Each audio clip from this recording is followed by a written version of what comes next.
ধনী মানুষের বাড়িতে এই চার মূর্তি অবশ্যই থাকে। আপনার বাড়িতেও এই চার মূর্তি অবশ্যই রাখা উচিত। তো কী সেই চার মূর্তি, চলুন জেনে নেওয়া যাক। প্রথমত, হাতির মূর্তি।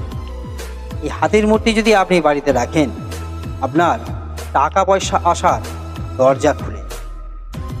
দ্বিতীয়ত হলো কচ্ছপের মূর্তি। এই কচ্ছপের মূর্তি যদি আপনি বাড়িতে রাখেন, আপনার টাকা পয়সা বৃদ্ধি পাবে। তৃতীয় হলো উটের মূর্তি। এই উটের মূর্তি যদি আপনি বাড়িতে রাখেন, আপনার সংসারে সুখ শান্তি সমৃদ্ধি ফিরে আসবে। চতুর্থ হলো পিতলের গোমাতার মূর্তি। এই পিতলের গোমাতার মূর্তি আপনার বাড়ির নেগেটিভ শক্তি আটকে। আপনার বাড়ির ওপর কারো নজর লেগে গিয়েছে বা আপনার বাড়ির ওপর কারো ক্ষতি করার চিন্তা থাকলে সব কিছু দূরে সরে যায়। তাই অবশ্যই এই চার মূর্তি আপনার বাড়িতে